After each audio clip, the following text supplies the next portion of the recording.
Pour décrire le projet, la façon la plus efficace qu'on a trouvée, c'est de dire que art plus bioéthique, c'est avant tout une équation très simple, A plus B, mais la grande question, c'est égal quoi? Donc, c'est la rencontre de l'art et de la bioéthique par la création de binômes, c'est-à-dire de duos entre un chercheur puis en bioéthique et puis un artiste. Et puis, on a créé comme ça 6 binômes qui ont produit 6 œuvres d'art et puis 6 essais. Et puis, donc, le but, c'était d'amener ces deux domaines, ces deux disciplines-là, ces deux cultures-là à se rencontrer, puis voir comment il pouvait y avoir une sorte d'échange, d'interpollinisation qui pouvait se faire. On avait donc les 6 bioéthiciens et leur sujet de recherche. Et puis, nous, du côté d'Espace Projet, on a ensuite de ça fait un appel de dossier pour trouver des artistes. Donc, les artistes avaient déjà les sujets de recherche.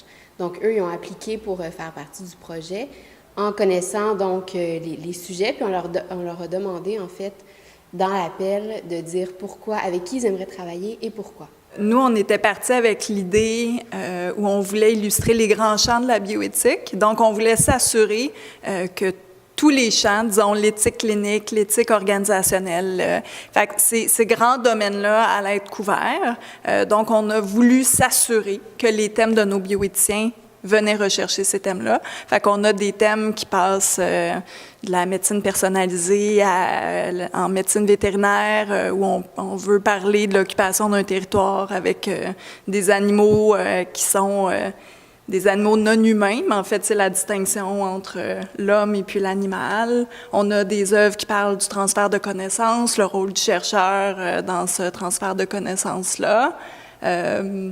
La place du handicap en société. Donc, on a vraiment des thématiques qui sont très diversifiées. À travers une idée d'exposition, à travers cette formation-là des binômes, on voulait rejoindre cet aspect-là, ce côté sensible qui est présent dans les œuvres d'art et qui, à la fois, vient chercher dans les enjeux éthiques. Ça vient chercher nos valeurs, ça peut être un bonheur, un dégoût, quoi que ce soit. On peut voir la même chose aussi dans l'art. Donc, pour nous, c'était peut-être une façon, un moyen assez innovant. Il n'y a pas beaucoup d'expériences similaires qui ont été faites pour être capable de lier ces deux côtés-là, puis d'aller chercher le grand public. Le processus, en fait, s'est déroulé sur tout l'automne. Donc, après avoir formé les binômes, on leur a donné quelques lignes directrices, mais on les a quand même laissés assez libres. On leur a simplement dit, donc, oui, vous êtes jumelés ensemble. Durant l'automne, vous devez vous rencontrer quelques fois. Vous devez échanger. Et l'artiste, donc, doit produire une œuvre à partir des recherches et le chercheur doit produire un essai à partir de sa rencontre avec l'artiste et de ses recherches. Puis on leur a donné une date de tombée. Le chercheur pouvait parler à un public qui n'était pas au fait de sa thématique. Souvent, les thématiques sont très nichées. On parle à peu près 20-30 personnes dans le monde si on est chanceux. À travers un événement grand public comme ça, on est en mesure d'aller rejoindre une plus grande communauté, puis de réussir aussi à aller rejoindre notre communauté universitaire qui travaille dans d'autres champs, dans d'autres domaines. C'est pas évident pour des chercheurs que l'art peut leur servir à quelque chose sans l'instrumentaliser, je veux dire, et qu'il est possible d'utiliser un autre médium, une autre façon pour communiquer soit les résultats de nos recherches, communiquer l'intérêt d'une question pour le grand public ou simplement de pouvoir créer une rencontre avec le grand public pour voir qu'est-ce qui socialement est pertinent, puis vers où la recherche, la science devrait aller. On explorait un peu l'interstice qu'il y avait entre ces deux disciplines-là.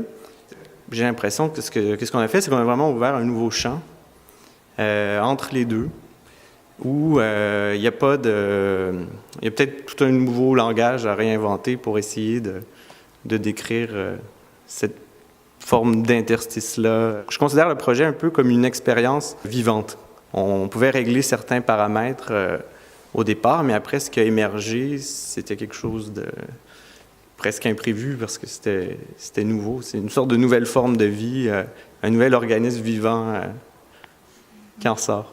Je dirais qu'au niveau du transfert de connaissances, notre intérêt, c'était bien sûr d'intéresser le grand public à la bioéthique. Souvent, on nous pose la question, c'est quoi la bioéthique? Qu'est-ce que vous faites? C'est quoi les sujets de recherche? Fait que c'était vraiment une façon de pouvoir discuter avec nos collègues, nos amis, les gens, notre communauté, des enjeux qui sont présentement étudiés en bioéthique, les enjeux importants. Fait que je ne sais pas si on peut vraiment parler de transfert de connaissances ou plus éveil ou sensibilité ou rencontre.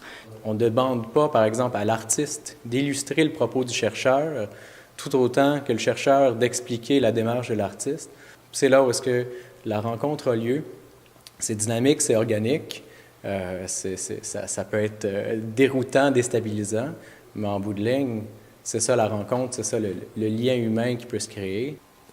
Ce qu'il y a peut-être de plus évident, de plus frappant dans ce projet-là, c'est sûr, c'est l'exposition. C'est ici, à Espace Projet, les œuvres qui sont sur les murs et puis la performance qu'il y a eu durant le vernissage.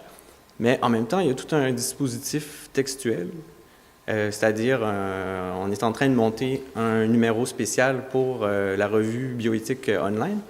Puis, qu'est-ce qui est, je trouve vraiment intéressant dans cette approche-là, c'est que ça étend aussi, disons, cette exposition-là dans un autre régime de temps puis d'espace, où là, ces œuvres-là discutent dans d'autres réseaux, dans des réseaux en recherche, en bioéthique, sur une plateforme en ligne accessible partout. C'est sûr que là, on est à fond dans l'exposition, c'est maintenant que ça se passe. Il y a des conférences ici à Espace Projet.